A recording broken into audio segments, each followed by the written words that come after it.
Bonjour, je suis Danilo et vous écoutez le Rendez-vous Marketing, un podcast produit par DHS Digital, agence de publicité Facebook qui vous aide à accélérer la croissance de votre entreprise en ligne. Avec ce podcast, ma mission est la même, vous aider à générer de la croissance pour votre activité via les différents canaux du marketing digital. C'est pour ça que j'invite des experts qui maîtrisent leur sujet et que je vous propose moi-même des épisodes très concrets sur mes domaines de prédilection, à savoir la publicité Facebook et la création de contenu. Si vous aimez écouter les épisodes du Rendez-vous Marketing, je vous invite à vous abonner au podcast pour ne pas manquer la sortie des prochains épisodes 2 fois par semaine. Aujourd'hui, j'ai le plaisir de recevoir Estelle Balliot, formatrice en marketing digital et hôte du podcast du marketing, un podcast qui vous apprend toutes les facettes du marketing traditionnel et du marketing digital pour promouvoir votre activité. Je vous avoue qu'avant d'enregistrer ce podcast, je ne connaissais pas encore Estelle et c'est elle-même qui m'a proposé d'enregistrer ensemble un épisode sur un sujet qui n'a jamais été abordé sur le podcast, c'est-à-dire le lead magnet. Le lead magnet, aussi appelé aimant un prospect, doit faire partie intégrante de votre stratégie d'inbound marketing. Le lead magnet, c'est une ressource de valeur que vous offrez à votre client idéal en échange de ses informations de contact. Et c'est de cette façon que vous allez pouvoir recontacter toutes les personnes qui se sont intéressées à ce que vous proposez et développer ainsi une relation de confiance indispensable avant une transaction. Pour que vous puissiez bien comprendre ce qu'est un lead magnet et comment l'exploiter dans votre marketing en ligne, je demandais à Estelle de m'expliquer qu'est-ce qu'un lead magnet et pourquoi c'est important, comment construire un lead magnet efficace qui génère des prospects qualifiés. Ensuite, on a parlé des différents formats de lead magnet et ceux qui fonctionnent le mieux. J'ai demandé à Estelle de me citer des exemples de lead magnet à la fois pour le B2C, donc par exemple un coach sportif, pour le B2B, par exemple un freelance en marketing ou une agence créative, et les business de contenu comme les formations en ligne. J'ai également demandé à Estelle de me citer des exemples de lead magnet qu'elle a utilisés et qui ont cartonné, et surtout comment elle s'y est prise pour en faire la promotion. Et enfin, je lui ai demandé comment rendre son lead magnet irrésistible. Voilà pour l'introduction de cet épisode dédié au lead magnet. Je vous laisse maintenant écouter ma conversation avec Estelle Balliot. Salut Estelle, comment tu vas? Eh ben, super bien, merci beaucoup de m'avoir invité Danilo, je suis super contente d'être là. Avec grand plaisir. En fait, on a deux podcasts sur le marketing, donc on se retrouve enfin. Toi, j'ai l'impression que ça fait quand même quelques années que tu as ton podcast. De mon côté, je suis là depuis juillet 2020. Peut-être que ce serait intéressant que tu nous expliques de ton côté depuis quand tu t'es lancé dans le podcast et ce que tu fais aujourd'hui. Ouais, écoute, ça fait, j'ai pas compté, je crois que ça fait 2 ans et demi de mémoire, je crois que ça devait être en mars, tu vois? Donc, un tout petit peu, quelques mois avant toi, que j'ai lancé le podcast du marketing, et écoute, ouais, donc 2 ans et demi à faire ça toutes les semaines, je trouve que c'est un petit bonheur. Alors qui je suis? Bah, écoute, je suis Estelle Balot, je suis, spécialiste, experte en marketing digital de façon générale, on va dire, et surtout je suis formatrice. Donc je forme, principalement des indépendants d'ailleurs, mais pas que. Je forme des indépendants à la stratégie marketing, à la communication, digitale, et puis ça je le fais, à travers 3 canaux principaux. Le premier c'est le podcast, donc vraiment c'est un canal, vraiment exceptionnel pour pouvoir toucher plein de gens, et apprendre des choses aux gens quand on a tous des choses à apprendre aux autres. Donc j'invite tout le monde à se lancer, si vous en avez envie. Donc via le podcast du marketing, et puis, je fais aussi des masterclass. Donc ça, c'est des formats un petit peu plus longs, que mon podcast. Souvent, ça dure 2 heures et surtout, c'est en live, et les personnes ont donc c'est un principe de on discute d'un sujet marketing, particulier, mais surtout comme c'est en live, on peut me poser toutes les questions, et donc on échange comme ça. Donc c'est assez sympa, c'est un peu le problème des podcasteurs, on est tout seul derrière nos micros souvent, et on n'a pas le retour des auditeurs. Donc là, les masterclass, j'en fais 2-3 fois par an, et c'est l'occasion un petit peu de discuter avec les gens qui m'écoutent. Et puis pour les personnes qui veulent aller plus loin, dans la formation, qui veulent en savoir plus sur la construction de leur stratégie digitale, j'ai une formation en ligne payante qui s'appelle Stratégie indépendante, que là j'ouvre, quelques jours par an. C'est des petites sessions de 30-40 personnes, à chaque fois. Donc voilà, c'est un peu comme ça que je fonctionne, actuellement, et c'est un grand bonheur. Après quasi 20 ans, tu vois, je comptais, ça fait quasiment 20 ans, je crois que ça fait 18 ans que je travaille dans le marketing. Donc j'ai bossé dans des grosses boîtes, des petites boîtes, des agences, chez l'annonceur, et c'est un vrai bonheur maintenant de pouvoir transmettre tout ça. Oui, j'avais entendu que dans un podcast que tu travaillais déjà dans le marketing depuis plusieurs années avant de t'être lancée en tant qu'indépendante et formatrice. Et est-ce que tu étais déjà formatrice avant de lancer le podcast ou c'est venu en même temps? Non, c'est vraiment venu en même temps. En fait, moi, j'ai tendance à dire que j'ai un petit peu toujours été formatrice parce que, tu sais, j'ai fait un parcours en entreprise assez, classique. C'est-à-dire que, je suis arrivée, dans un service marketing international. Donc au départ, bah, j'étais, assistante chef de produit, chef de produit. Donc je manageais personne, mais assez rapidement, tu vois, après 2-3 ans, tu en viens à manager, une 1re personne, 2 personnes, 3 personnes et cetera. Puis après à monter des équipes et en fait, le management, pour moi en tout cas, dans ma conception du management, c'est pas autre chose que, former les gens, et les aider à trouver «leur pleine puissance» entre guillemets ou en tout cas, à faire le mieux possible, ce qu'ils savent faire. Donc finalement, pour moi, être manager, c'est déjà être formateur. En tout cas, c'est comme ça que je le vivais. Donc j'ai pas l'impression que ce soit, tout à fait un nouveau métier, mais dans les faits, strictement, effectivement, non, j'ai commencé à former, au travers du podcast. OK, d'accord. Et aujourd'hui, juste, des curiosités que j'ai, sur tes formations, tu as des formations en présentiel, en individuel, en ligne? Comment ça se passe? Pour l'instant, c'est que en ligne. Alors, c'est que en ligne, le fait que ce soit en ligne, ça veut pas dire que tu es tout seul, derrière ton ordinateur, parce que moi, je trouve ça assez triste finalement, ces formations. On est peut-être tout seul, un peu perdu, puis surtout, ça peut être un peu désarçonnant parfois. Donc c'est une formation en ligne, les gens le font, en autonomie, mais il y a quand même la force du groupe, c'est-à-dire qu'on le fait par cohorte. Donc je disais, on est en général une trentaine de personnes en même temps, à démarrer en même temps et on OK. avance chaque semaine en même temps. Donc il y a un vrai effet de groupe et puis moi, je réponds, aux questions une fois par semaine. Donc il y a un véritable échange qui se fait de façon à ce que les personnes ne restent pas un petit peu coincées avec leurs questions. Il y en a toujours. Donc en ça, c'est intéressant.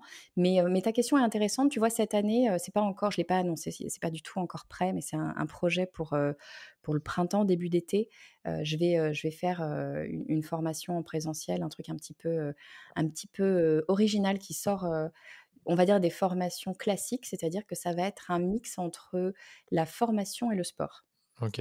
Je Attends, laisse le suspense. donc entre la formation et le sport, mais je comprends pas, c'est En tu fait, as ça va être un séjour, je trouve ça assez génial. C'est pas moi qui l'organise, hein, je participe en tant que ah OK, d'accord. formatrice, Oui, mais mais c'est un séjour dans lequel tu as, par exemple, le matin, formation, un peu comme, OK. quand, je sais pas si tu avais ça quand tu étais petit, moi j'allais en colonie de vacances quand j'étais gamine et j'allais en Angleterre. Le matin, j'apprenais l'anglais, l'après-midi, je montais à cheval et ben là, c'est exactement ça qu'on va faire. Le matin, on va parler OK. marketing et l'après-midi, on ira faire des balades à cheval. Ah bah, je suis 1er à signer, peut-être pas pour les balades à cheval parce que j'aurais un peu peur, mais j'aurais ad j'adorerais.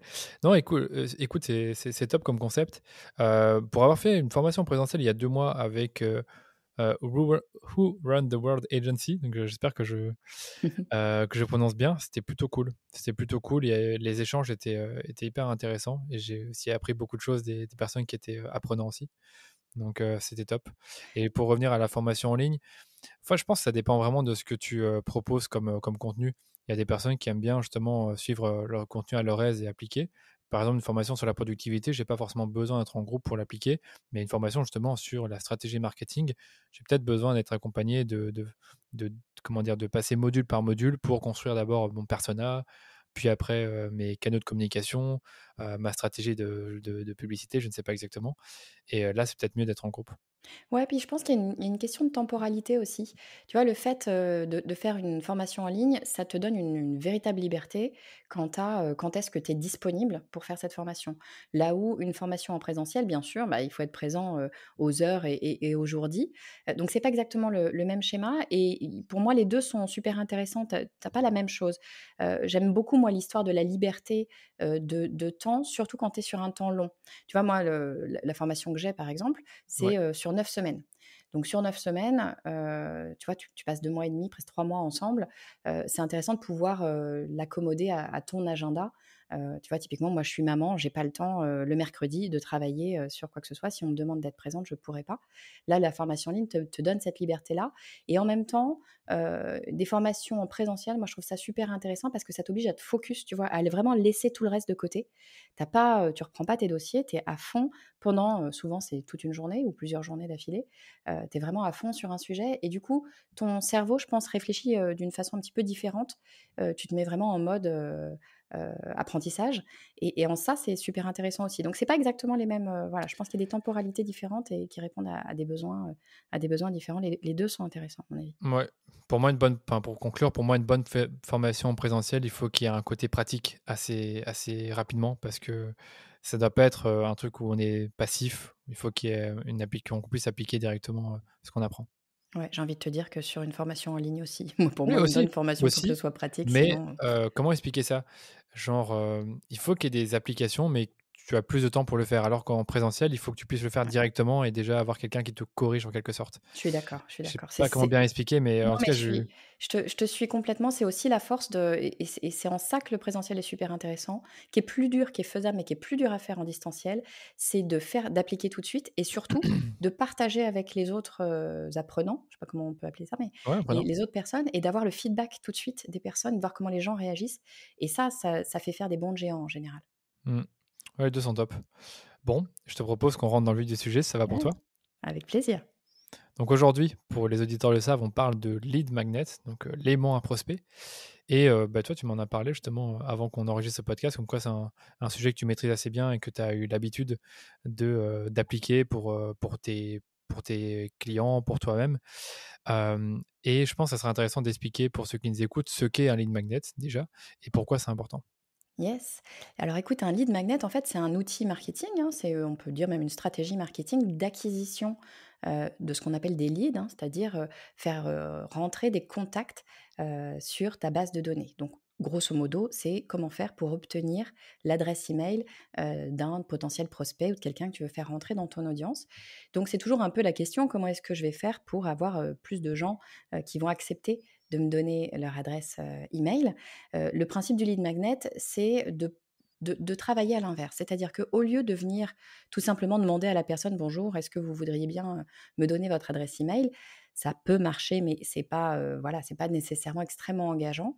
Bah, c'est de faire l'inverse et c'est de dire: «Moi, j'ai quelque chose à vous offrir, j'ai quelque chose que je sais être intéressant pour vous» et c'est dans le «je sais être intéressant pour vous» que tout se niche finalement. Donc j'ai quelque chose à vous offrir, est-ce que vous le voulez? Je vous l'offre gratuitement. Bien sûr, pour vous l'envoyer, il faut que vous me remettiez votre adresse email. En gros, qu'est-ce qui se passe?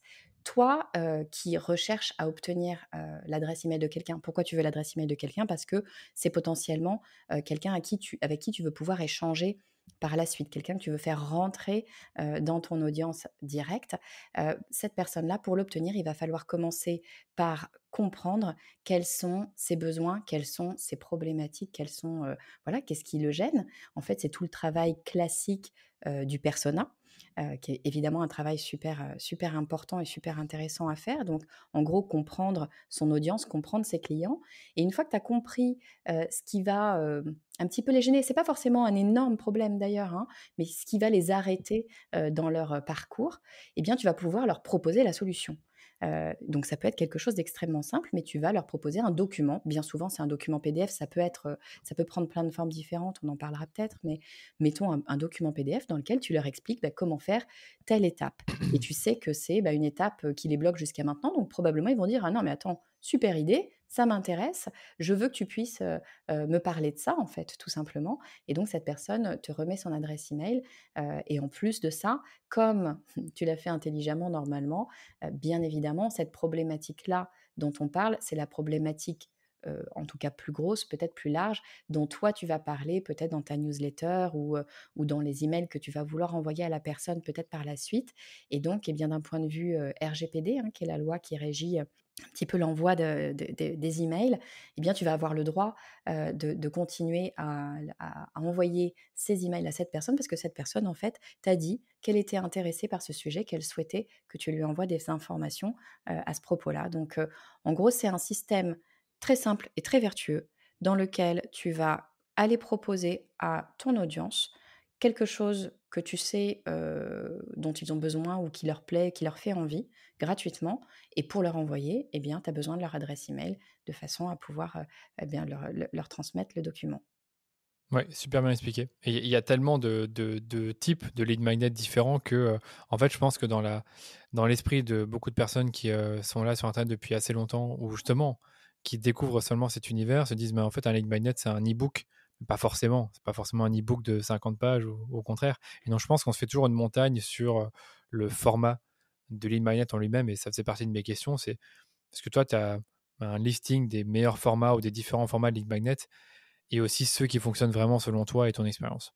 Ouais, alors c'est marrant que tu parles de l'e-book, enfin, c'est logique que tu en parles d'ailleurs et c'est, parce que l'e-book finalement ça a été le premier vrai gros lead magnet qu'on a vu apparaître il y a, je sais pas, je pense que ça fait Je saurais pas dire parce que Ah, le temps 12 sur ans, 12, internet 12, ouais, 12-15 j'allais ans, je dire dirais, ça, hein. 10-15 ans, exactement, ouais. C'est un peu le livre blanc, c'était le truc très, souvent B2B.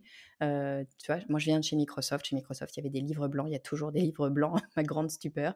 Mais, effectivement, au départ, c'était ça, c'était: «Je vais te donner un livre blanc, un truc vraiment complet, qui va faire 50 pages, dans lequel tu auras toutes les informations du monde» et cetera. Bien sûr, ça peut tout à fait être un lead magnet, hein, mais cette vision du lead magnet, c'est bien souvent la première raison pour laquelle les gens avec qui je travaille ne font pas de lead magnet. Pas ce qui est un peu paradoxal, mais en fait, un livre blanc de 50 pages, tu vois, tout le monde l'imagine en 2 secondes, hein. Si je dois créer demain un livre blanc de 50 pages, mais je vais prendre 2 ans à l'écrire probablement. Ouais, Enfin, faut être j'ai autre courageux, hein. chose à faire. Mmh. Voilà, écrire un livre, c'est long, enfin, bien sûr. Et puis, si j'ai mis, tant de temps à le construire, j'ai peut-être pas envie non plus de le donner, gratuitement. Enfin, ça paraît un peu antinomique. Moi, je trouve que c'est pas complètement logique. Et bien souvent, les gens se disent: «Un lead magnet, c'est extrêmement long à créer, c'est fastidieux, ça va me prendre énormément d'énergie. Moi, j'ai pas le temps de faire ça, donc je ne le fais pas». Et à mon sens, c'est une vraie erreur parce que, effectivement, les livres blancs, c'était ce qui se faisait il y a quelques années. Ça ne se fait plus beaucoup ou en tout cas, je pense pas que ce soit, le lead magnet le plus efficace pour une raison simple, c'est que les gens qui vont te donner leur adresse email, pour recevoir gratuitement un élément qui va les aider dans leur parcours, en général, ce qu'ils veulent, c'est un quick win. Ils veulent avoir une solution rapide, concrète, qui va les aider à avancer tu vois, rapidement. Très bien dit. Et voilà. Et du coup, si tu leur donnes 50 pages, enfin moi la première, hein, si tu me donnes 50 pages, peut-être que sur le moment, je vais me dire: «Waouh, ça doit être un super document, super intéressant». Sauf que dans les faits, il y a vraiment peu de chances que j'ai le temps de le lire, d'en prendre connaissance, de mettre en pratique. Donc moi, le conseil que j'ai à donner aux personnes qui veulent se lancer dans le lead magnet, c'est oublier tout de suite les livres blancs. On a le droit d'en faire, c'est pas la question, mais pour moi, c'est vraiment pas le premier lead magnet à monter. Au contraire, il faut essayer d'aller chercher le simple, le rapide, rapide à faire pour soi parce que sinon on ne le fera pas, tout simplement. Et puis rapide à consommer pour la personne en face parce que ce qu'elle veut, c'est une solution. Et donc, une solution, il faut que ça aille idéalement le plus vite possible. Alors, pour te donner des exemples, il y en a plein en fait, c'est vraiment une question d'imagination, hein, les lead magnets. Et la première chose à faire, c'est déjà, c'est ce que je disais tout à l'heure, hein, c'est réfléchir à son persona, réfléchir à son audience, à ses propres clients et comprendre ce qui va les gêner. On n'est pas en train de parler de régler tous leurs problèmes. On n'est pas en train de dire, surtout pas d'ailleurs, que le lead magnet doit faire en sorte qu'il n'ait plus besoin de travailler avec nous derrière, ce serait pas logique. Mmh. C'est une Donc porte surtout d'entrée. si oui, c'est une porte d'entrée. Donc on va vraiment leur montrer que, on peut, en fait, on va leur montrer qu'on peut leur être utile. C'est aussi simple, mais tu vois, simple que ça. C'est vraiment leur dire: «Moi, je peux t'être utile parce que, j'ai des bons plans pour toi». C'est un petit bon plan. Moi, je les appelle mes cadeaux bonus, tu vois? Donc c'est vraiment, un petit truc, simple, facile. Alors ça peut être, alors bon, tu vois, moi qui est un podcast, le lead magnet que je fais le plus souvent, ça doit me prendre, 1/2 heure, 1 heure grand max à faire en général. C'est tout simplement un résumé, du dernier épisode du podcast que j'ai publié. Parce que qu'est-ce qui s'est passé en fait? J'ai demandé moi à mon audience: «Comment est-ce que vous faites? Comment est-ce que vous prenez ces épisodes de podcast? J'en sors un par semaine ou comment vous les écoutez?» Et en fait, les gens m'ont dit très clairement: «Écoute Estelle, moi je l'écoute en faisant autre chose, en faisant mon sport, en faisant mes courses, en faisant la cuisine», bon bref. Donc en fait, ils n'ont pas la possibilité de prendre des notes à ce moment-là. Et parfois, ça dépend des épisodes, mais tu vas avoir des épisodes où il va y avoir beaucoup, beaucoup de contenu, beaucoup de choses à retenir. Et la réalité, je le sais très bien, c'est que sur le moment, on se dit: «Waouh, c'est super intéressant, je vais mettre ça en place dans ma boîte». Et puis en fait, 5 minutes après, on a oublié, on est passé à autre chose et on ne le mettra jamais en place. Donc qu'est-ce que je leur propose? Je leur dis: «Mais pas de problème, continue à faire du sport, faire la cuisine ou ce que tu veux pendant que tu écoutes le podcast. Moi, je t'ai préparé un résumé, donc t'inquiète pas, tu auras 3 pages en PDF ultra concises, ultra simples dans lesquels tu auras tous les éléments, dont j'ai parlé, donc pas besoin de prendre des notes, je l'ai fait pour toi». Et en fait, je leur enlève cette contrainte-là d'avoir à se concentrer, plus pendant l'épisode et d'avoir à prendre des notes, d'avoir, les mains libres tout simplement, et voilà. Et c'est vraiment un lead magnet qui fonctionne très bien et ça fonctionne tellement bien que les auditeurs, si tu veux, très régulièrement me remercient, me disent souvent: «Moi, ce que j'adore sur ton podcast Estelle, c'est que tu proposes ces cadeaux bonus avec des résumés, c'est vachement chouette, c'est pratique, ça m'aide bien». Et en fait, c'est ça qu'on cherche avec un lead magnet, c'est, être dans les bons papiers finalement, de notre audience. On cherche à les aider, il faut vraiment se dire ça. Qu'est-ce que je peux faire pour les aider facilement, simplement? Donc tu vois, le résumé, vraiment ultra simple à faire quand on a, un contenu, par exemple comme un podcast. Ça peut être, dans la même veine, ça peut être, une sorte d'anti-sèche. Moi, j'appelle ça les anti-sèches. Tu sais, la checklist, je sais pas, tu vois, si, par exemple, pour une publicité Facebook, pour construire une publicité Facebook, tu as besoin d'avoir pensé à un certain nombre d'éléments. Il faut que tu aies, Ouais. je sais pas, des éléments graphiques, il faut que tu aies, fait un shooting photo, il faut que tu aies prévu une copie, il faut que tu aies réfléchi à ta cible et cetera. Avoir une checklist de tous les éléments qu'il faut que tu aies fait avant, de commencer à publier, ta pub Facebook, ça peut être un lead magnet super intéressant, pour quelqu'un qui veut se lancer, dans la pub Facebook. Donc vraiment, tu vois, quelque chose, d'assez simple. Puis allez, je t'en donne 2 autres, mais il y en a plein, hein, Il y franchement, en a c'est plein, oui. c'est vraiment une question d'imagination. Un lead magnet, moi, que j'aime beaucoup, que j'ai sur mon site internet et que j'ai mis sur le site, je pense quasiment, quand j'ai lancé le site. Donc tu vois, il y a 2 ans et demi, je n'y ai plus touché depuis. Donc c'est dire que ça n'a pas nécessairement besoin, de beaucoup d'entretien, et il continue à m'apporter, plusieurs leads, chaque jour. C'est tout simplement un petit quiz. Les Ah gens oui. mais ouais, tu sais, en fait, je pense qu'on est tous pareils, on aime bien s'amuser. C'est une des tendances d'ailleurs, pour info, la gamification, c'est une des Hein, hein, tendances en effet. 2022. Donc profitons-en. C'est facile à faire. Tu fais un petit quiz, quel que soit, ton sujet.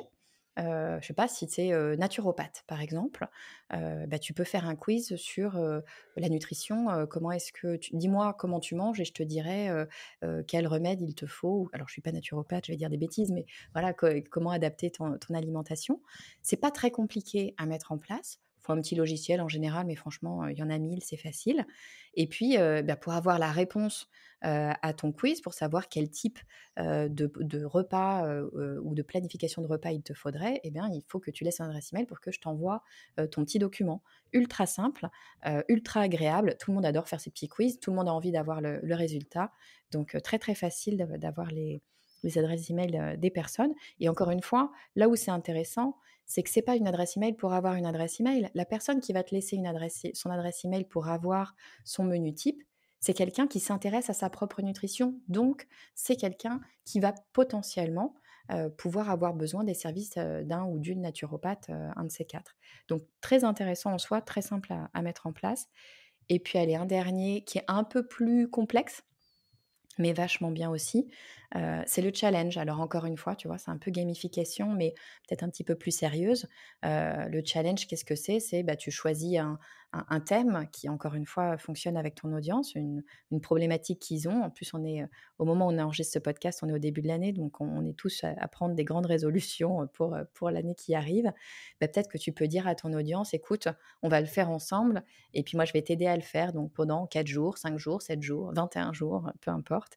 Eh bien, je te propose qu'on travaille sur ce même thème et tous les jours ou toutes les semaines, enfin après, on fait comme on veut, je t'enverrai, un challenge, un truc à faire pour qu'on puisse avancer sur ce thème-là, ensemble. Et donc voilà, bah, c'est un système ultra simple et encore une fois, c'est un système où tu viens aider ton audience. Vraiment l'idée, c'est d'être, le bon copain qui vient me filer un coup de main pour que les choses soient plus simples. Super clair. Je voulais rebondir sur plein de trucs, pendant que tu parlais, mais je voulais te laisser terminer, sur, tout ce que tu disais sur les exemples de lead magnet. Mais ce que j'aime bien dans ce que tu as dit, c'est que tu adaptes ton lead magnet à ton audience et aussi au format de ton contenu. C'est-à-dire que tu fais un épisode de podcast et en effet, il est rare que quand on écoute un épisode de podcast, on soit devant son ordinateur en train de prendre des notes. Donc tu fais, un lead magnet qui va résumer le podcast. Moi, j'appelle ça des content upgrades, donc en quelque sorte, voilà, la fiche qui te permet, d'aller plus loin ou d'appliquer le contenu. Et je trouve aussi que le lead magnet, du coup, doit être lié au support de communication. C'est-à-dire que si tu fais des articles de blog, peut-être qu'il n'y a pas besoin d'avoir un résumé de l'article, mais plutôt peut-être un guide ou peut-être un truc vidéo ou un tutoriel, quelque chose qui va plus loin que l'article en question. Et sur YouTube, je sais que souvent les YouTubeurs proposent des formations gratuites. Donc, tout dépend je dirais, de son audience et du format de contenu. Et au niveau des formats de League Magnet, pareil, j'aurais pu en citer d'autres que ceux que tu as donnés, qui sont hyper pertinents évidemment. Le challenge, il est top. Et il marche à la fois en B2B et en B2C. J'ai une cliente, par exemple, qui est coach sportif et qui, justement, fait des challenges de manière au mois de janvier et au mois de septembre, je pense. Et à ce moment-là, elle propose un challenge de 5 jours pour se remettre au sport. Et moi, j'avais fait aussi un challenge pour les Facebook Ads où, justement, j'expliquais durant le challenge comment lancer des campagnes et les optimiser. Ouais, Donc, pas mal de choses sont possibles. Exactement et tu vois, si je reprends tes 2 exemples, il y a plein d'options. C'est ça qui est super intéressant Oui. sur le lead magnet, c'est que vraiment tu peux être créatif.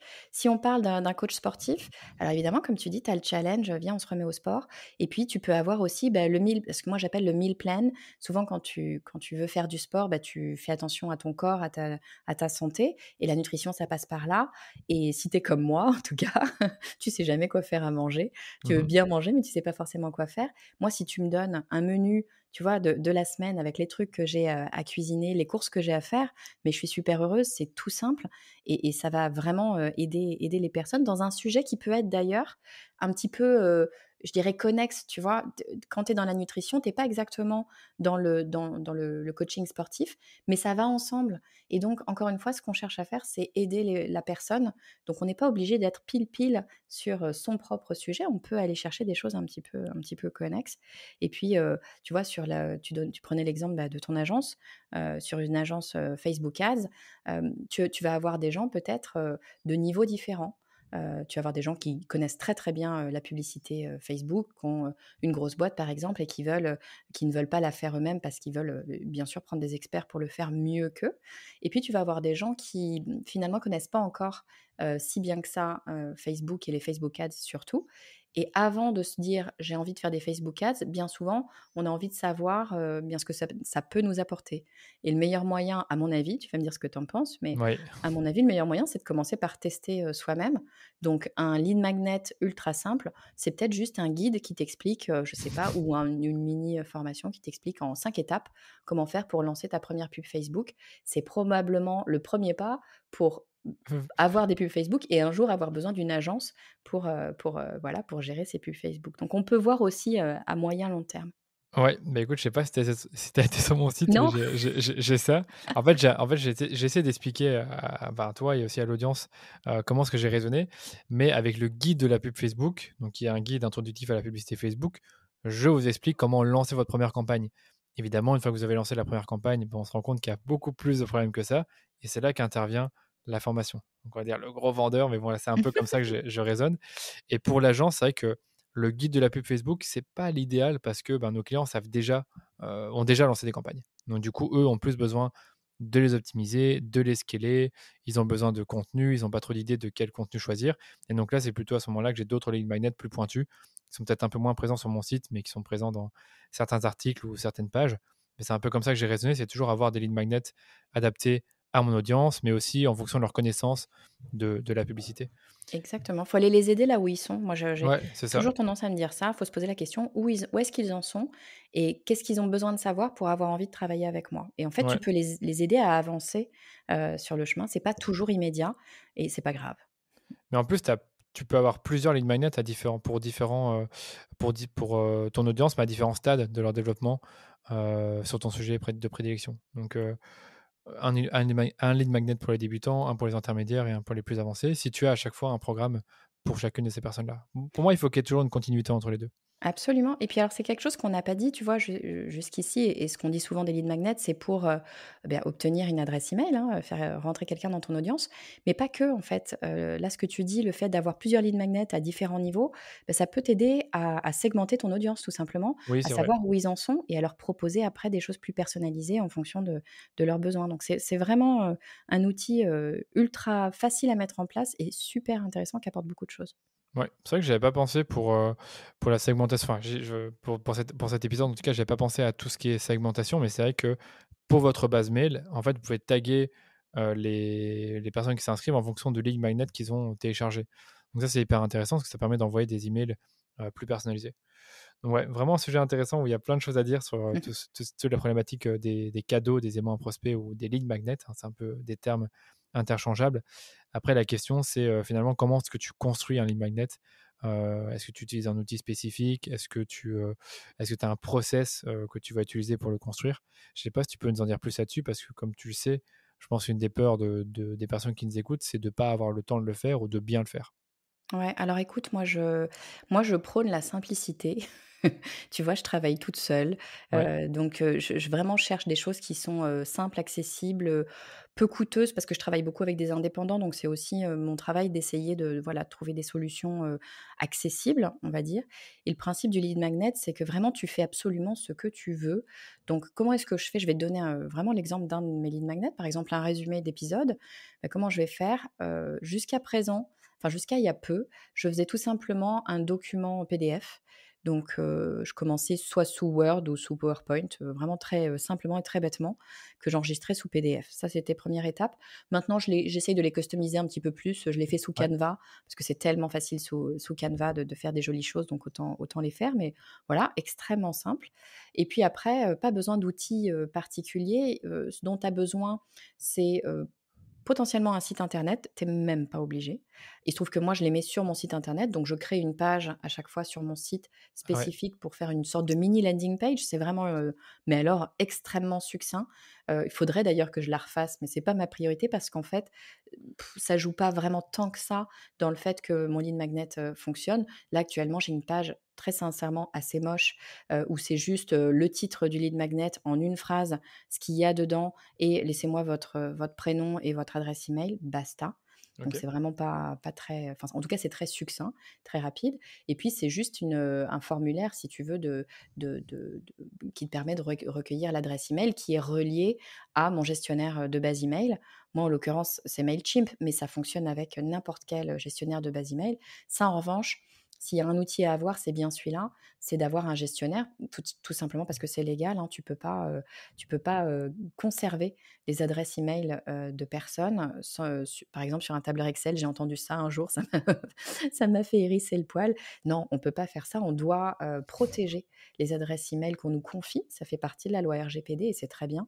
Donc on doit faire en sorte de les protéger, notamment contre le piratage. Et alors, bah, je ne sais pas toi, mais moi, je ne suis pas une spécialiste, anti-pirate, ni une codeuse, née. Donc bah, je ne sais pas faire ça et c'est le job, moi j'appelle ça des gestionnaires de base email. En anglais, on dit des ERP. Ouais. C'est ce qui nous permet en fait de conserver, d'une part de conserver de façon sécuritaire les emails qui nous sont confiés et d'autre part d'envoyer des emails, groupés, donc à, 50, 100, 1000, 2000, 10 000 personnes, peu importe. En même temps, ce que tu vas pas pouvoir faire, sur ton Gmail, classique ou ta boîte email classique, qui est pas faite pour ça, tout simplement. Donc voilà, je travaille avec, alors moi j'ai Mailchimp, mais encore une fois, je dis Mailchimp parce que c'est celui que j'ai, mais il y en a plein qui se valent, très bien. Et ça va te permettre de conserver les adresses email, d'envoyer et de segmenter aussi, grâce en fonction de ce que fait, ton audience et notamment est-ce qu'il, télécharge, j'allais dire ses livres blancs, surtout pas, ce lead magnet. Ouais, c'est vraiment il y a quelque chose qu'on a appris aujourd'hui, c'est qu'un lead magnet n'est pas forcément, un livre blanc ou un e-book. Ça peut l'être, mais honnêtement, c'est un peu has-been et très peu de gens, ont encore le courage de lire un livre blanc. Moi, je voulais rebondir sur, ce que tu disais, c'est que quand tu prépares tes lead magnets, tu vas créer une petite landing page, avec le titre du lead magnet et éventuellement, enfin pas éventuellement, surtout le nom et le formulaire avec le prénom et l'adresse email de la personne pour récolter les infos. Moi, ce que j'ai vu sur un podcast que j'aime beaucoup, qui est celui d'Amy Porterfield, c'est qu'elle, en fait, redirige vers les show notes, donc les notes de l'épisode. Et dans les notes de l'épisode, il y a une sorte de formulaire intégré dans les notes avec le titre du lead magnet ou de la ressource et deux champs pour télécharger la ressource. Ça, je trouve ça pas mal parce qu'en fait, ça t'évite de créer à chaque fois une nouvelle page. Ouais, puis il y a un truc, que qu'Amy fait beaucoup, moi aussi j'aime beaucoup, Amy. Un truc qu'elle fait qui est vraiment tout bête, mais qui aide beaucoup, c'est de faire en sorte d'avoir une URL pour cette Oui, landing page que tu as c'est qui est vrai. ultra simple. Ouais. Donc elle, ce qu'elle fait, c'est, donc son site internet, c'est Amy Porterfield, donc son nom.com. Ça, les gens qui l'écoutent le connaissent. Et puis elle met slash le numéro de l'épisode. Ouais, je sais. Bah, voilà. Moi, j'ai un peu copié, hein, je mets lepodcastdumarketing.com slash cadeau et puis le numéro de l'épisode, parce que j'aimais bien le mot Ah cadeau, bah, je trouvais OK, ça ouais. sympa. Ouais, ouais. Mais voilà, je pense qu'il faut absolument, encore une fois, il faut simplifier la vie aux gens. Donc, s'ils doivent, suivre un lien et surtout dans les podcasts, la problématique du podcast, c'est que c'est audio. Alors c'est un avantage, mais parfois c'est une problématique. On ne peut pas cliquer sur de l'audio. Ouais. Donc il faut avoir des URL ultra, faciles à retenir pour que les gens aient envie d'aller les chercher, simplement, facilement. Ouais, c'est clair. Faut vraiment rendre ça simple. Après, on verra qu'il y a tout à l'heure dans le podcast qu'il y a d'autres façons de parler de son lead magnet et de le mettre en avant, mais c'est vrai que le principal, c'est une page sur son site ou éventuellement à la suite d'un article ou dans les notes de l'épisode. Mmh. Je veux peut-être revenir sur les exemples de lead magnet. On a donné quelques-uns qui étaient intéressants. Moi, j'ai en tête, tu sais, plusieurs secteurs en quelque sorte. On a bien sûr le B2C, tu as parlé de naturopathie, je pense. Mmh. Moi, j'ai parlé de coach sportif. Puis après, il y a le B2B, donc être freelance, être une agence, et les business de contenu, donc tout ce qui est formation en ligne. Est-ce que tu as des exemples de lead magnet pour chacun de ces business euh, dont tu sais que ça fonctionne? Donc, je te pose la question parce que tu as pas mal de clients qui sont sûrement dans différents types de business. Et à mon avis, tu dois avoir des choses intéressantes à partager là-dessus. Ouais, bah, c'est ce que je te disais, hein, vraiment à chaque fois, la question c'est de regarder ce qui va venir aider, ton audience. Donc si tu es, coach sportif, c'est ce qu'on disait, tu vas te poser la question non pas de ce que moi j'ai à proposer. C'est ça la vraie erreur en fait que font les gens. Ils se disent: «Moi je vais, leur proposer ce que je fais» et c'est Mhm. pas ça qu'on vient chercher. Ce qu'on doit aller chercher, c'est ce dont a besoin ton audience. Donc tu es coach sportif, ton audience, qu'est-ce qu'elle, c'est quoi sa problématique? Sa problématique, je fais un gros stéréotype. Sa problématique, c'est, bah, ça fait un petit moment qu'elle a pas fait de sport, elle a pris peut-être un petit peu de poids sur les années, elle sait pas trop comment faire, pour, perdre, voilà, les 2-3 kilos, que la personne a prises. Bon, bah, comment faire? Bah, il va falloir faire du sport, il va falloir très probablement réadapter son alimentation. C'est là que tu vas venir proposer ton lead magnet et après en termes de format, franchement, enfin, à peu près tous les formats fonctionnent sur tous les éléments. Encore une fois, le nœud de l'histoire, vraiment l'élément à aller capter, qui est en fait la vraie difficulté du lead magnet. On va se le dire, hein, la difficulté du lead magnet, ça n'est pas de publier le lead magnet et ça n'est pas de créer le lead magnet, c'est de trouver le sujet du lead magnet. C'est vraiment ça, Ouais. que c'est là que tout se joue.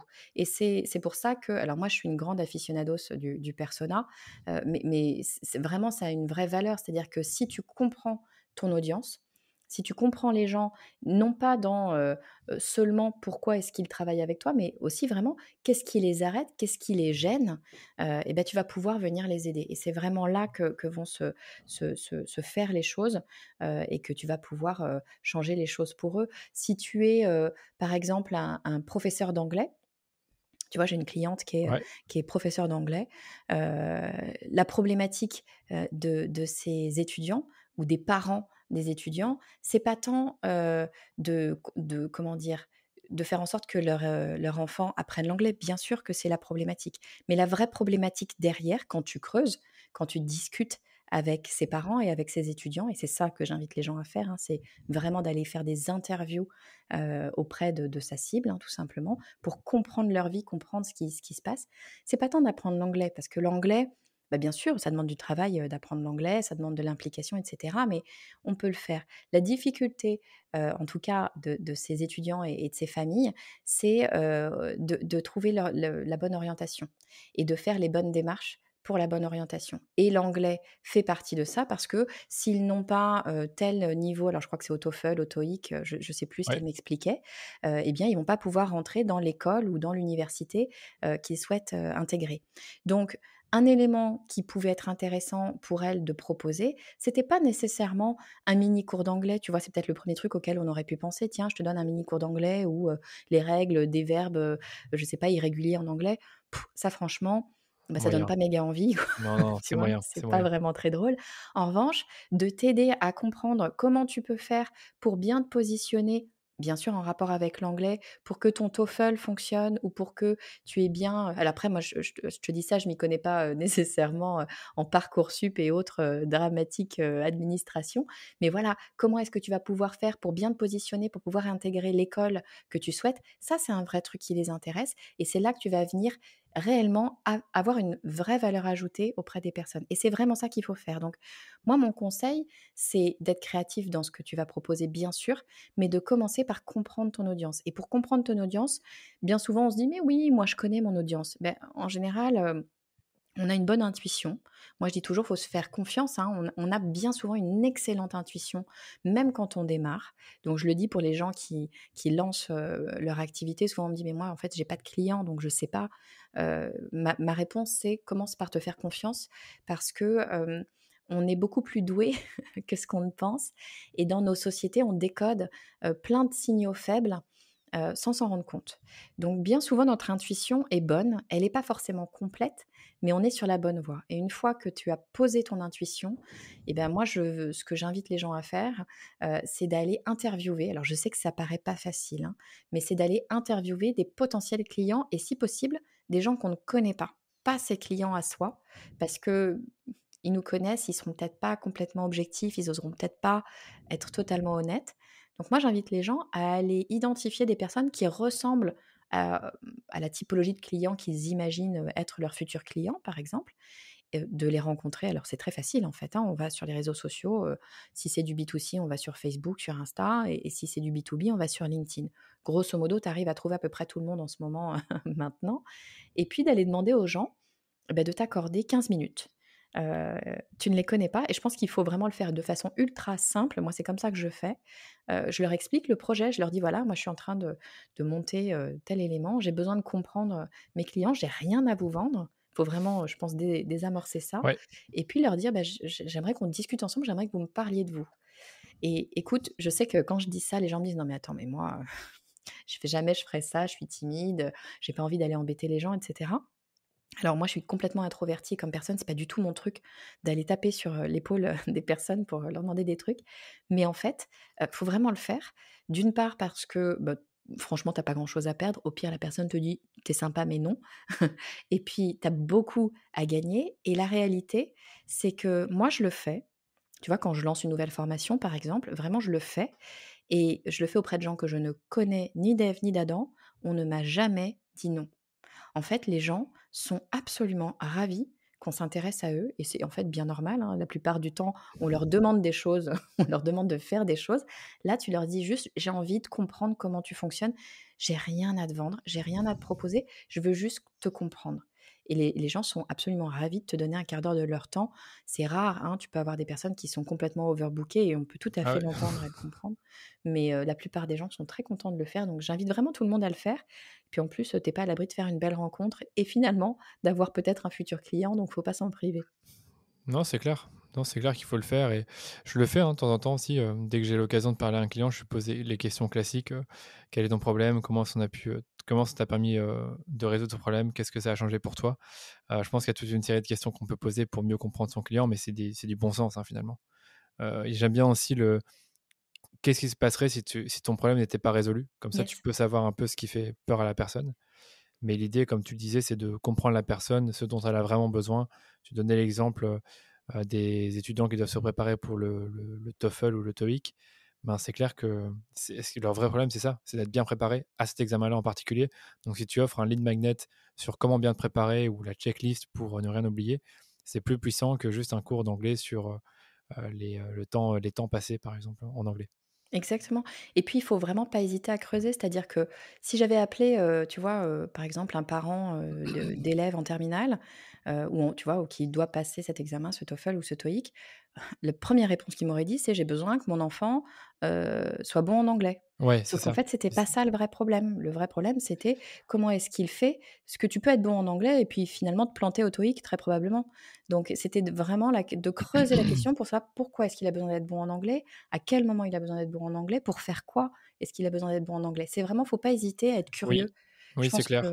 c'est vraiment ça le mot, c'est d'être curieux et c'est pas, on nous a dit parfois que c'était, mal d'être curieux. Là, je pense pas, hein, quand c'est vraiment curieux au sens s'intéresser aux gens et comprendre leur vie et leurs problématiques. Ah là, faut y être, hein. Faut être hyper curieux et comme tu dis et surtout, j'allais dire, il faut, écouter 90 du temps. Bien sûr. Oui, oui, il faut laisser moi j'ai beaucoup de mal à faire ça d'ailleurs, je suis très bavarde. Il faut laisser les gens parler, surtout. Ouais, c'est clair. C'est clair et toi, de ton côté, niveau lead magnet, tu en as lancé quelques-uns. Quels sont ceux qui ont vraiment, cartonné pour toi? Et finalement, c'est ça que j'allais dire, c'est que c'est pas simple d'en faire la promotion. Comment tu t'y es prise pour faire la promotion d'un lead magnet qui a bien fonctionné?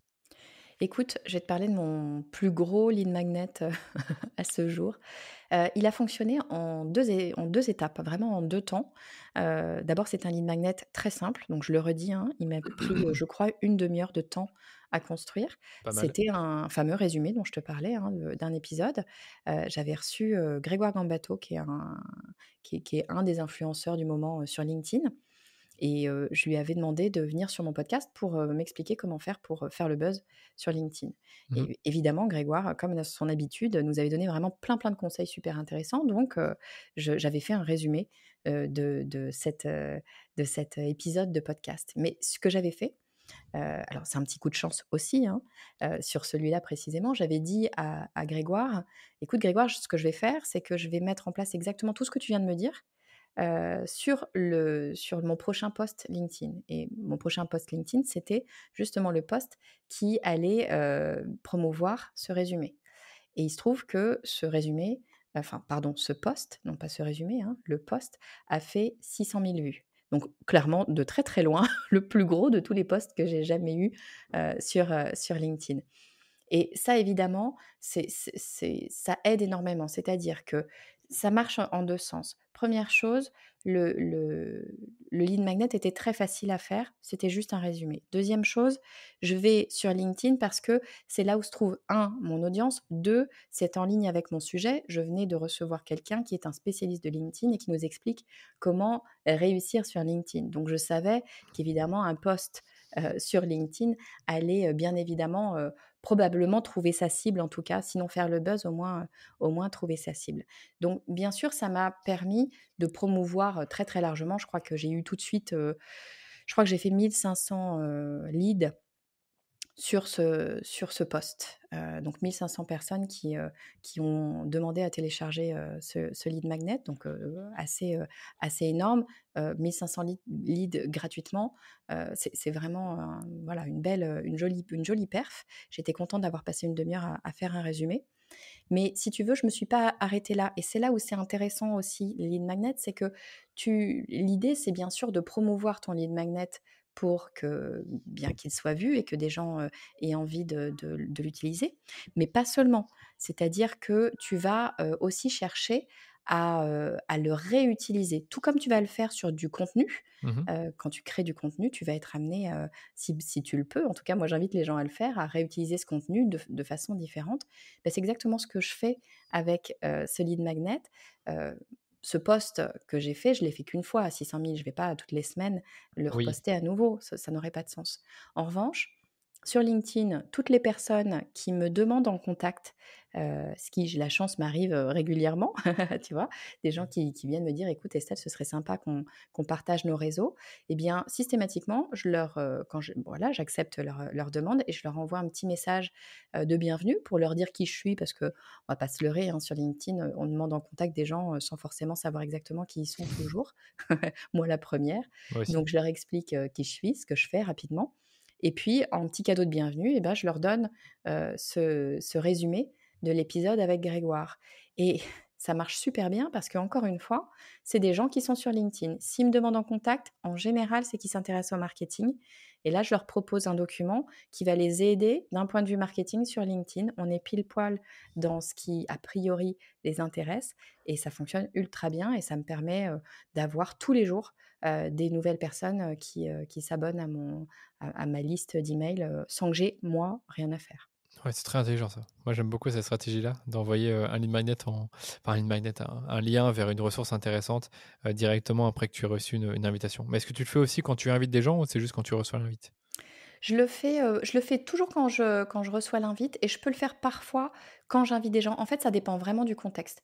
OK. L'idée, si tu veux, c'est de pas, paraître lourde, en fait. Oui, C'est c'est vrai vraiment que parce que voilà, c'est vraiment mais ça peut arriver, hein, ça dépend tout à fait du contexte. C'est vraiment, l'idée, c'est encore une fois de venir aider les gens. Je pense qu'il faut que ce soit authentique, en fait. Encore une ouais. fois, si tu viens, avec tes gros sabots en leur disant: «Regarde, j'ai un truc, c'est super machin», bon, les gens sont pas dupes. Si en revanche, et moi, c'est vraiment ma démarche, c'est-à-dire que bien sûr, on va pas se leurrer, bien sûr que j'ai envie d'avoir un maximum de personnes qui font partie de mon audience cible dans ma base email, évidemment.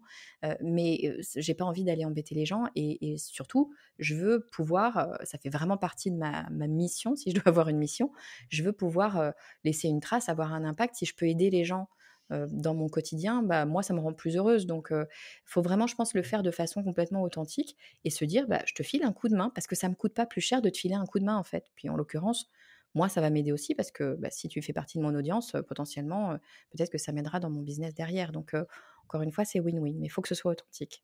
Oui, c'est tout l'inverse du social selling qu'on peut voir parfois sur LinkedIn, qui est très automatisé. Donc, je suis d'accord avec toi.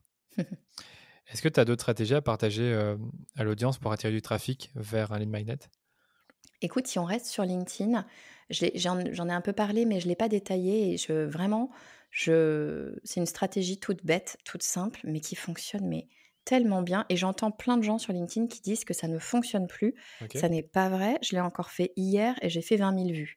Sachant ok, que, tu vois, ma moyenne sur un post classique, c'est 2 000, hein, donc 20 ok. 000, on est Ouais, sur x10, donc vraiment ça fonctionne. C'est ce que moi j'appelle, alors je ne sais pas si tout le monde l'appelle comme ça, moi j'appelle ça le hack aux commentaires. C'est-à-dire qu'il va falloir jouer avec l'algorithme de LinkedIn. Je parle de LinkedIn parce que c'est mon réseau social, c'est celui sur lequel je bosse, mais après, ça peut se décliner très probablement sur d'autres réseaux. Mais ça marche très, très, très bien sur LinkedIn. Donc, le principe lorsque tu vas communiquer sur LinkedIn, c'est de faire en sorte, de façon générale, et ça vaut partout, d'aller travailler avec l'algorithme. Donc, de comprendre l'algorithme pour savoir ce qu'il va faire, qui va te mettre en avant. En l'occurrence, LinkedIn, comme beaucoup de réseaux, ce qu'il aime, c'est que tu restes d'une part sur le réseau, hein, que tu n'emmènes pas les gens ailleurs, ça c'est une première chose, et puis que tu aies beaucoup d'interactions, parce que c'est un réseau social et que le propre d'un réseau social, c'est bien d'avoir des interactions entre les personnes. Donc, qu'est-ce que je vais faire? Je vais créer un post dans lequel je vais travailler beaucoup de storytelling. Donc ça, c'est vraiment une compétence, à mon sens, qui est ultra importante à développer. Je vais raconter une histoire, en fait, pour intéresser les gens. L'idée, c'est que les personnes rentrent dans l'histoire avec moi, passent un petit peu de temps sur mon post, parce que ça, faut le savoir, c'est quelque chose que les réseaux sociaux regardent, hein. Plus tu vas passer de temps, plus les gens vont passer de temps sur ton post, plus on va considérer que ton post est intéressant. Donc, le réseau social va avoir envie de te mettre en avant parce qu'il a envie de mettre en avant des gens intéressants, tout simplement pour que les gens restent sur le réseau social. Encore une fois, c'est juste totalement logique. Donc, on va faire un post dans lequel on va raconter une histoire, on va emmener les gens. Et puis, on va les emmener vers quoi? On va les emmener, bien sûr, vers la problématique qu'ils ont, qui est bien souvent une problématique commune, ou en tout cas dans le storytelling, c'est souvent comme ça qu'on l'amène. Et cette problématique, eh bien, c'est la problématique qui, bien sûr, va être réglée par le lead magnet. Donc, ce qu'on va leur dire, c'est que on va leur proposer de leur envoyer ce lead magnet. Et pour leur envoyer, il suffit de faire un petit signe en commentaire, et comme ça, je vais pouvoir t'envoyer le lien en message privé. Et ça, c'est ultra simple. Pourquoi est-ce que ça fonctionne? Parce que tu donnes tout ce que LinkedIn a envie d'avoir, c'est-à-dire storytelling, la personne reste longtemps. Donc, le post est intéressant. LinkedIn se dit, tiens, je peux montrer à plusieurs personnes, à plus de monde, parce que c'est un post de qualité. Manifestement, les gens s'y intéressent. Ensuite, interaction. La personne te met un lien en commentaire. Ensuite, pour que tu puisses leur envoyer ce fameux lien, soit c'est des gens qui sont déjà dans ton réseau, soit potentiellement c'est des gens qui ne le sont pas, qui vont donc devoir soit te demander en contact, soit accepter ton invitation. Mais encore une fois, c'est un signe pour LinkedIn que tu es une personne d'intérêt. Tu vois, on te demande en contact ou on accepte à chaque fois ton invitation. C'est bien qu'il y a quelque chose chez toi. Et puis en plus de ça, tu vas continuer, tu vas plus loin parce que tu vas leur envoyer ce fameux lien de téléchargement, cette URL, sur leur message privé. Mais ça, LinkedIn, il le sait, hein, faut pas croire. LinkedIn ne s'arrête pas juste au fil de publications. Il voit bien que tu t'envoies des messages en privé et que la discussion continue. Donc ça, LinkedIn se dit, mais c'est génial, il y a une discussion globale qui se crée, mais en plus, il y a une discussion en privé qui continue. Donc en fait, tu donnes à LinkedIn tous les signaux au vert pour dire que ce post est intéressant, et ça, c'est ce qui lance des boules de neige. Ça marche pas à tous les coups, mais ça marche vraiment très souvent, ou en tout cas, c'est des posts qui ont à 90% du temps, en tout cas pour moi, beaucoup plus de vues et d'engagement, bien sûr, que mes autres posts en général. Et ça marche très très bien, et les gens sont pas dupes, hein. Je pense qu'ils ont tout à fait compris, bien sûr, que tu fais ça aussi pour avoir plus de visibilité, mais c'est le fait que tu aies plus de visibilité qui fait qu'ils l'ont vu. Donc, encore une fois, comme tu proposes un document qui les intéresse et qui va les aider, c'est win-win pour tout le monde et tout le monde est content. Donc, c'est vraiment un bon système pour faire rentrer de nouvelles personnes dans son audience. Ouais, le contenu contre commentaire sur LinkedIn, c'est top. Ça marche toujours bien quand je le fais. Moi, je fais ça pour mes articles de blog parfois et certains épisodes de podcast, mais je ne l'ai pas beaucoup fait pour mes lead magnets, mais peut-être que je devrais le tester. Ah ouais, essaye, Après, franchement, tu me diras, mais je suis à peu près sûre que ça marchera super bien. ouais, franchement, il faut bien l'amener, je pense, avec du storytelling, comme tu l'as dit. Et je pense qu'il ne faut pas le faire non plus trop souvent. Je pense que tu fais ça toutes les semaines, voilà, Ouais, c'est pas c'est trop trop. apprécié. Je dirais une fois par mois, ça va. Ouais, Une fois par mois. exactement. Il faut aussi toujours contextualiser tout ça avec, comme on le disait, du storytelling et rendre ça, voilà, rendre ça sympa. Il y en a qui sont très bons là-dedans, dont un que j'admire beaucoup pour ce qu'il fait sur LinkedIn, c'est Benoît Dubo ou Dubos, je sais Ouais, pas comment du ça se boss, ouais, prononce, ouais, mais ouais. très, très, très, très fort là-dedans et je vois que les gens apprécient beaucoup et à chaque fois que je vois son contenu, je dis: «Ouais, c'est vrai que ça donne envie». C'est des posts qui sont très bien faits, qui sont très bien construits dans leur forme et on a envie d'en savoir plus, on a envie de lui donner, de laisser son commentaire et d'avoir, la ressource, par message privé. Alors on va pas se leurrer, il y a moyen d'automatiser tout ça, mais bon, là, c'est pas le but de parler de ça, mais on peut aussi le faire manuellement et moi, je l'ai déjà fait plein de fois manuellement et ça prend pas trop de temps. Ouais, carrément, c'est tout à fait possible et très sincèrement, pour mon post à 600 000 vues, là, j'avais besoin d'automatiser et Oui, même, je vais te dire, les fantômes, les robots n'ont pas tenu le choc, normal, mais c'est la seule fois où j'ai eu besoin d'automatiser parce que finalement, quand tu fais, je sais pas, sans 100 commentaire, commentaires, oui, ça va répondre à vite. 100 commentaires, c'est pas si long que ça finalement. Si tu fais des copier-coller, hein, tu réponds toujours la Ouais, même c'est des chose, copier-coller, ouais. Bah, aucun moi, j'aime problème. bien, personnaliser quand même mon message en changeant le prénom de la Mmh, personne, ouais. c'est juste ça que je fais et puis, en effet, le message est le même pour tout le monde. On va pas à moins que ce soit une personne que je connaisse, je dirais: «J'espère que tu vas bien» et cetera et que ça se passe bien de ton côté, mais globalement, j'ai toujours un peu le même message. Moi, j'aime bien personnellement le faire et comme je le disais, une fois par mois me paraît très bien et c'est en effet une très bonne stratégie en B2B.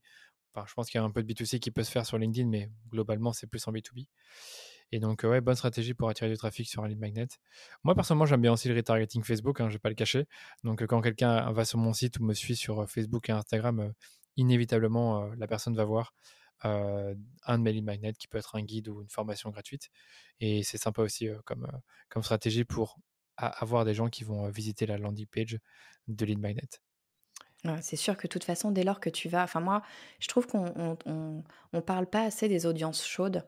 Oui, Ce que j'appelle audience chaude, c'est les gens qui te connaissent déjà et en fait, c'est tellement 1000 fois plus simple d'aller proposer quelque chose quoi que ce soit que tu aies à proposer d'ailleurs, hein, aux personnes qui te connaissent déjà, qu'il faut vraiment pas s'en priver. C'est vraiment le chemin et encore une fois, je pense qu'il faut se dire que sur le digital, comme dans la vie d'ailleurs, mais peut-être encore plus sur le digital, les gens ont 1000 raisons d'oublier ce qu'ils sont en train de faire et de passer à autre ouais, chose parce qu'on a tous 15 onglets ouverts en même temps, le téléphone qui sonne, les enfants qui nous appellent et que, bah, du coup, bien sûr que s'ils sont sortis de ton site, ça ne veut pas dire qu'ils étaient pas intéressés par ton site donc autant, continuer à travailler avec eux et se rappeler à leurs bons souvenirs et ça fonctionne effectivement très, très bien.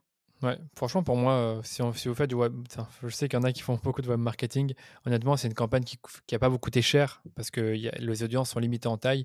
Vous mettez entre, ça dépendra de la taille de votre audience, mais je dirais entre 5 et 20 euros par jour sur votre audience de remarketing, donc les gens qui vous connaissent déjà.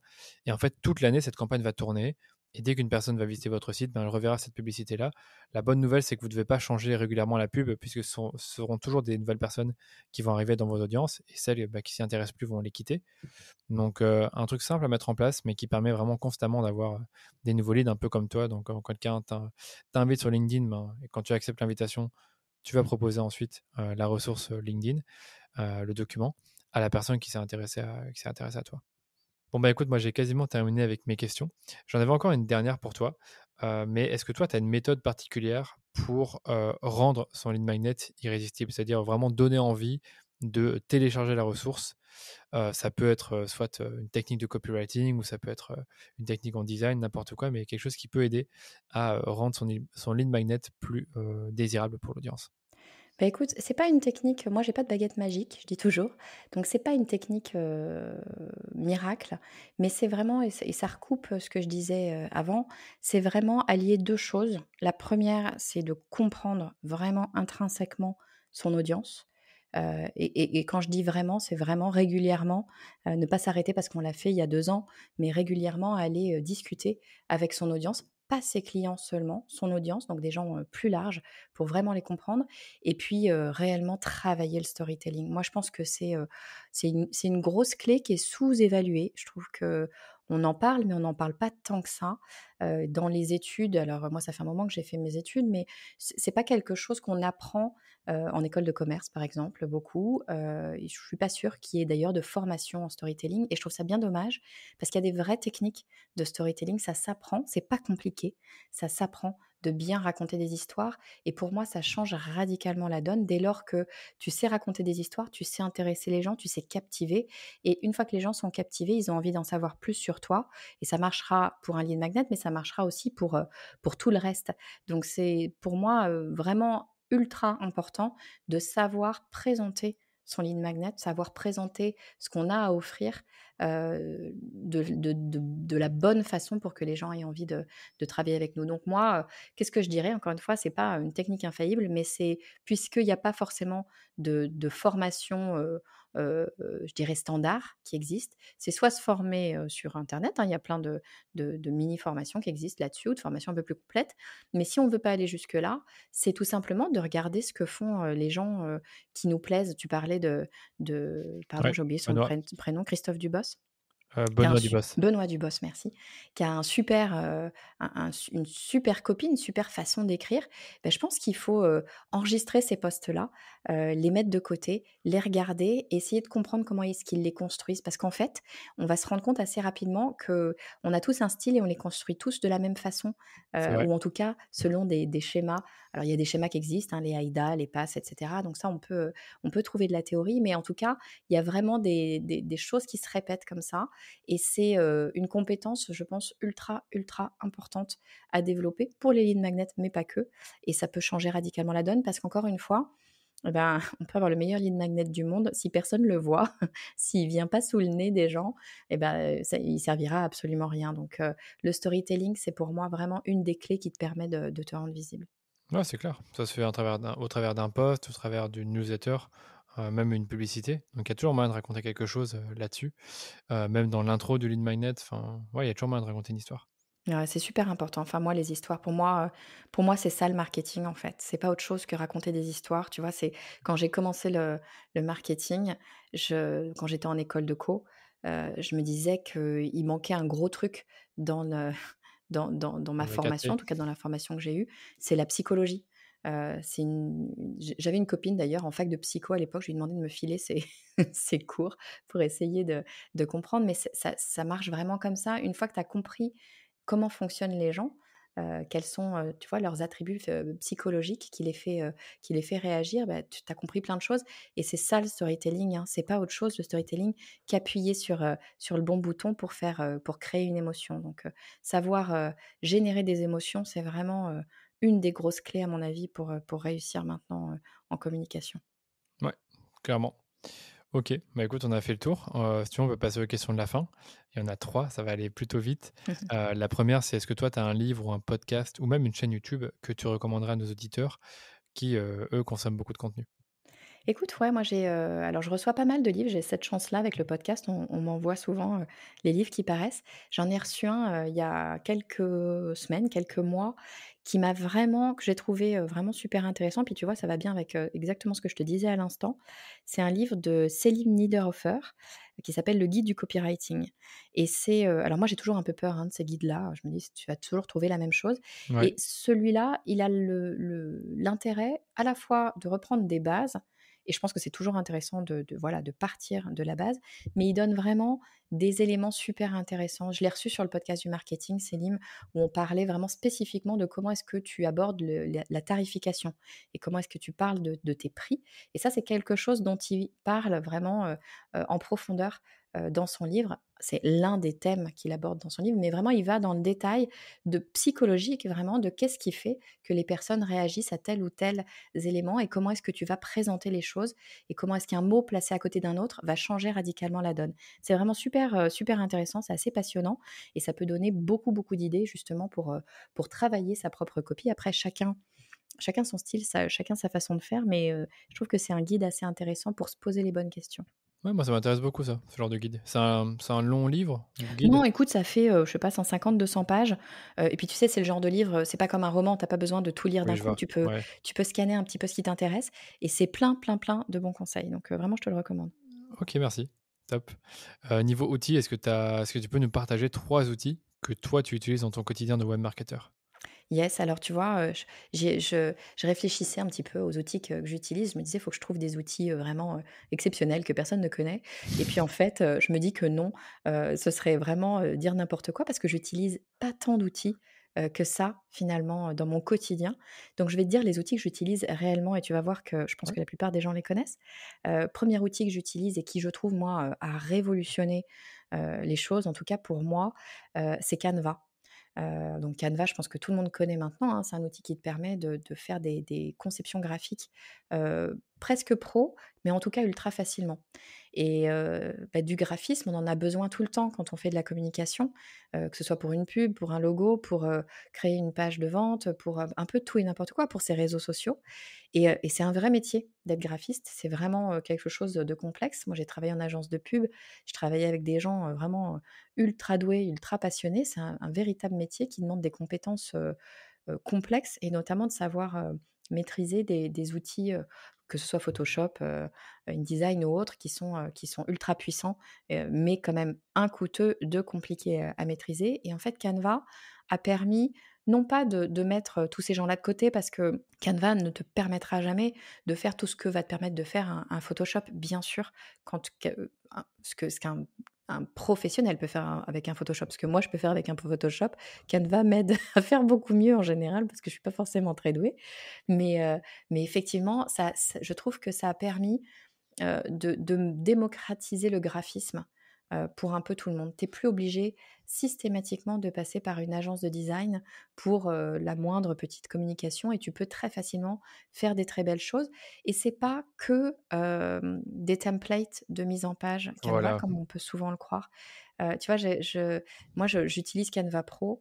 Alors je sais plus si c'est un truc pro ou pas, mais il y a un outil notamment que je trouve génial. C'est un ou alors je sais plus comment ça s'appelle, mais c'est un outil qui te permet de créer ta palette de couleurs en fonction des couleurs présentes dans une photo.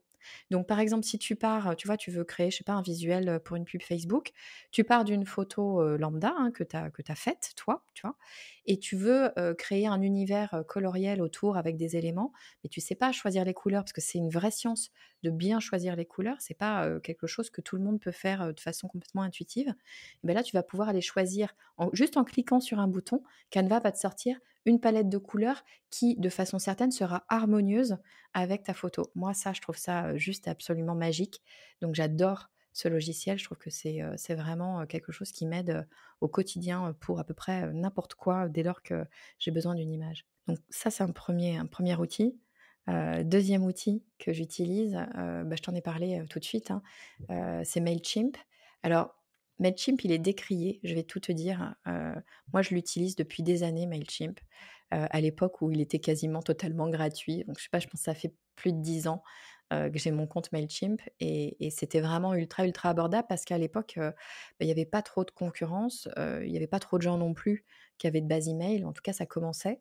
Hem Et donc j'ai tout commencé sur Mailchimp, donc j'ai tout monté sous Mailchimp. On me dit souvent que, Mailchimp est compliqué et que c'est pas vraiment, voilà, le plus facile à prendre en main, d'outil de gestion de base email. Je suis assez d'accord.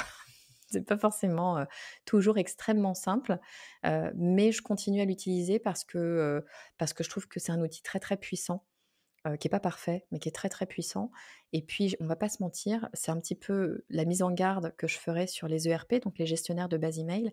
C'est qu'une fois qu'on a un gestionnaire, c'est assez dur d'en sortir. On peut, hein, bien sûr en changer, mais bien souvent, on a monté plein de choses. Enfin, tu vois, moi avec les lead magnets, j'ai monté, des pages de vente parce que ton ERP te permet de faire des pages de vente aussi notamment. Donc je vais avoir des pages de vente, je vais avoir des segmentations, je vais avoir des groupes, je vais avoir plein, plein de choses. Tout un écosystème que j'ai, mis des années à construire, sur, ma base email et du coup, c'est difficile d'en sortir. Donc je ne dis pas ça parce que je suis pas contente de Mailchimp. Il se trouve que moi, j'en suis contente, mais le message que je voudrais faire passer, c'est que quand on veut construire sa base email, on n'a pas le choix. Il faut choisir, un ERP, un gestionnaire de base email, il faut essayer de bien le choisir. Donc Oui, moi, oui. j'invite les gens à prendre déjà un ERP connu pour être sûr qu'il soit là sur le long terme, pas le petit nouveau qui vient d'arriver. On lui souhaite de rester, hein, mais bon, voilà, on ne sait pas s'il sera là dans 2 ans. Et puis de bien réfléchir, de faire des tests, de se poser les questions de ce qu'on veut faire avec, de la tarification aussi, parce qu'on va se le dire, hein, c'est quand même important, même si c'est rarement très, très cher. Mais vraiment, ouais, de bien se poser parce qu'on n'en sortira pas quand on voudra. Top. Et puis tu veux un troisième peut-être Si outil? tu veux, oui, bien sûr. Eh ben, écoute, le troisième, alors là, c'est spécial podcasteur, hein, mais bon, j'aime tellement les podcasts que je peux pas m'en empêcher et pour le coup, moi, c'est vraiment l'outil que j'utilise le plus souvent, c'est Zencastr. Alors toi, tu connais évidemment puisque tu es podcasteur, mais si, des personnes veulent se lancer dans le podcast et se demandent un petit peu comment faire, souvent ça fait un peu peur. En plus, le podcast, on se dit que c'est très complexe, très technique, très compliqué. C'est pas du tout le cas. C'est assez facile. Il faut un micro, il faut, un logiciel éventuellement de montage. Donc moi, j'utilise Audacity, c'est un logiciel gratuit sur PC. Mais il faut aussi pouvoir enregistrer. Et pour enregistrer, on peut le faire tout à fait sur Audacity, typiquement. Mais quand on enregistre, notamment à 2, mais pas que d'ailleurs, on peut utiliser donc Zencastr qui est c'est même pas, il n'y a même pas besoin de télécharger quoi que ce soit sur son ordinateur, c'est vraiment un site internet. Et ça permet d'une part d'enregistrer à 2, c'est ce qu'on fait là tout de suite ensemble. On n'est pas dans la même pièce, mais ça nous permet Mmh. d'enregistrer nos pistes ensemble. Mais en plus de ça, et moi c'est la raison pour laquelle j'utilise vraiment Zencastr, et même quand j'enregistre mes épisodes seuls, ça fait un premier nettoyage de la bande. C'est-à-dire que quand on enregistre un podcast ou quoi que ce soit d'ailleurs, du son, en tout cas moi je ne suis pas du tout, mais alors très loin de là, professionnelle du son, j'y connais absolument rien. Il y a souvent des bruits de fond, enfin il y a plein de petits réglages à faire pour que le son soit agréable à écouter. Et en fait, l'avantage de Zencastr, c'est qu'il fait déjà une première passe lui-même. Donc en général, la piste qu'on va récupérer, elle est assez nette, il n'y a pas de bruit de fond, et c'est assez facile à utiliser. Donc voilà, c'est gratuit, ou en tout cas dans sa version hors premium. Mais moi, j'utilise la version gratuite. Donc en général, je pense que ça suffit. Et c'est vraiment super utile, ça fait gagner beaucoup de temps. Et surtout, il n'y a pas besoin d'être technicien pour pouvoir enregistrer du bon son. Ouais, ouais, franchement, c'est un très bon outil. En fait, globalement, ce que tu as donné, ce sont des très bons outils que les autres personnes que j'ai invitées n'ont pas forcément cités. Donc Canva, super pour tout ce qui est conception graphique. Et je trouve qu'il devient de plus en plus puissant tout Ouais. le temps. Donc du coup, s'il est plus puissant, ça veut dire qu'il faut un peu apprendre à l'utiliser avant de vraiment le prendre en main. Mailchimp, j'ai déjà utilisé, c'est top. Et Zencastr, c'est vrai que la version gratuite est largement suffisante. Moi, je suis en payant parce que j'ai quand même pris ce forfait-là pour avoir les fichiers en WAV, ce qui permet de, je pense, avoir une meilleure qualité. Je ne sais pas trop pourquoi, mais on m'a dit que le WAV, c'était le point WAV, c'était mieux. Voilà. Est-ce que tu peux me dire où est-ce qu'on peut te retrouver et te contacter? Yes, bien sûr. Bah, écoute, le plus simple pour me retrouver, c'est sur mon podcast, donc le podcast du marketing.com. Et puis, on peut me retrouver, alors j'ai envie de dire, à 2 endroits. Le premier endroit, c'est LinkedIn, donc Estelle Ballot, vous allez me trouver assez facilement. Et puis, si vous voulez qu'on se retrouve, j'ai envie de dire, en live, en vrai, et qu'on puisse échanger réellement, en ce moment, j'ai une masterclass qui aura lieu très rapidement, qui aura lieu le 1er février, le 3 février, et peut-être une troisième session le 8 février 2022. Donc au moment où on enregistre cet épisode, c'est bientôt. Et c'est 2 heures pendant lesquelles on va parler évidemment de marketing, et on va voir comment est-ce qu'on peut faire pour être visible de ses clients, pour avoir en fait une bonne communication qui va nous permettre bien de faire grossir notre audience et surtout bien nos futurs clients. Et donc c'est une masterclass, c'est gratuit, hein, c'est 2 heures. Je répondrai à toutes les questions, donc c'est vraiment chouette parce que c'est un moment différent du podcast où moi je peux échanger directement avec les gens qui m'écoutent. Je trouve ça super agréable. Donc pour vous inscrire, c'est super simple. Vous allez sur lepodcastdumarketing.com/masterclass. Top, c'est très clair, on mettra ça dans les notes de l'épisode. Merci beaucoup Super. Estelle. Merci à toi Danilo, j'étais vraiment ravie de discuter avec toi. Merci beaucoup. Pareillement, à bientôt, salut. J'espère que l'épisode vous a plu, je pense que vous savez ce qu'il vous reste à faire, passez à l'action et créez votre lead magnet. Ça peut être un document, une checklist, un aide-mémoire, un guide ou même une formation gratuite comme celle que je propose sur mon site. Mais peu importe le format, vous devez créer une ressource qui va résoudre un problème douloureux et important pour votre client idéal. Les amis, avant de quitter, je vous invite comme toujours à vous abonner au podcast pour ne pas manquer les prochains épisodes. Et surtout, n'oubliez pas de laisser une note 5 étoiles sur Apple Podcast ou même sur Spotify si vous aimez les épisodes que je sors 2 fois par semaine. Ça vous prend à peine 2 minutes et ça nous permet de faire grandir la communauté autour du podcast. Allez, je vous dis à très vite pour un nouvel épisode du Rendez-vous Marketing.